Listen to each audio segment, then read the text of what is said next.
Hi, this is a product review for the Silfreck frother. So this is to make your foam in your coffee. Hey! So I'm actually going to do a quick demo. I'm going to put it in here, put it in now, and just show you.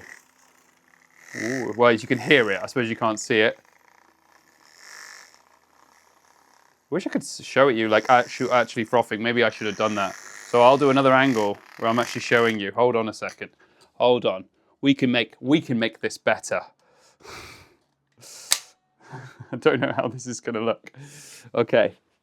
So you can see the frother there. So what's good about this frother is it actually it doesn't just spin, it kind of like moves around as well, and it makes that milk. And you can see there, look, see the froth? See the froth? Oh yeah, that's nice and frothy. In fact, I'll do a coffee pouring shot just for this video.